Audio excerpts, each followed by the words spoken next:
Good morning, good afternoon, good evening, Bernie here, and in this video, I will talk about another lens, which I still use up to this day, alongside with my other lenses. It's the Canon FD 28mm f2.8 lens. Let's go!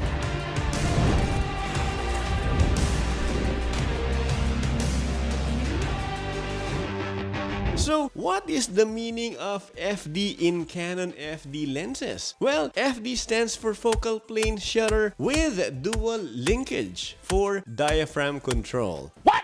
Although it was never officially explained by Canon, others have attempted to assign a meaning to the FD designation. This lens was mainly designed for Canon 35mm film SLR cameras or single-lens reflex cameras and was introduced in March of 1971 with the Canon F1 as the main camera. Although it was popular in the 70s and 80s, they were then made obsolete once Canon started making the all-electronic EF mount lenses. Please note that I don't want to be too technical here, but just giving you an overview on how the Canon FD system started. So yeah, why use the Canon FD 28mm f2.8 lens in the first place? Well, first of all, the price. And you can get one on eBay for about $58 Canadian. Plus, add a micro Four Thirds adapter like this generic one right here, and for about 24 Canadian dollars, you will have this great lens and adapter combo. I did a lot of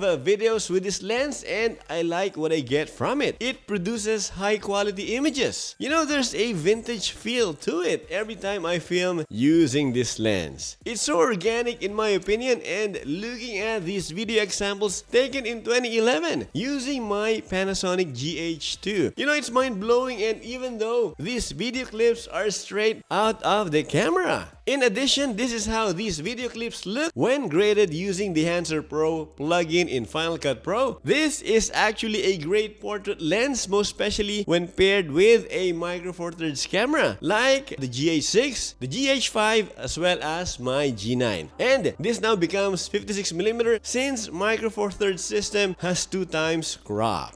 This lens produces a nice bokeh or bokeh, even though micro Four Thirds cameras are not known for that effect. But you can still achieve it just depending on how far the main subject to the background is to achieve the effect. I know this lens may be obsolete, but if you happen to get one of these, not only that it is affordable, but it's also useful if you want to use it as your main lens for tight spaces and if you don't mind using manual lenses. So how about video samples taken using this lens and paired with the GH6? These were filmed in 5.7K using both Cinelike D2 and Vlog photo styles in 23.98. These are straight out of the camera video files. As you can see right now, it really has the vintage feel, which I really love. And this time around, same video clips, but were color graded as well with the Enhancer Pro Beta 1.0 plugin for Final Cut Pro. I really think that this lens excels more for natural light / daylight shots. But also great in low light shots since it has 2.8 aperture when it's wide open. It's a fast lens, and if we're talking about aperture, you can control it easily or turn it quickly because of this physical control right here, And you can actually hear and feel it when turning to either sides. Also, when talking about physical controls, the focusing mechanism. See this one, it's actually smooth. And the one thing I love about this lens is that it has these thick ridges, so it's easy to control focus, like so, It also has these numbers right here, as you can see.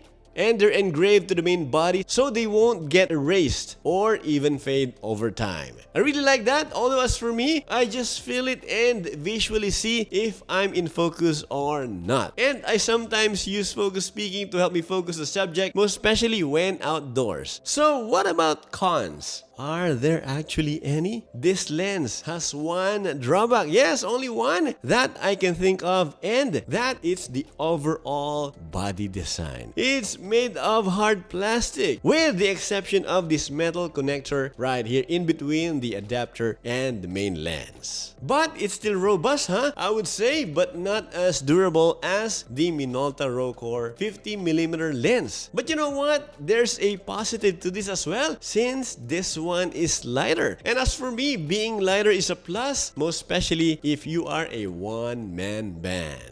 Overall, this is an amazing manual lens that won't take too much space in your camera bag. And if ever you will get your hands on one, it will be worth it and you won't be disappointed. Alright, so that's about it for another video review, and I hope you find it helpful. And if so, give it a like, and don't you forget to subscribe. And while you're at it, click that bell notification icon to be notified with more awesome videos. This is Bernie. I will see you next time. Goodbye for now.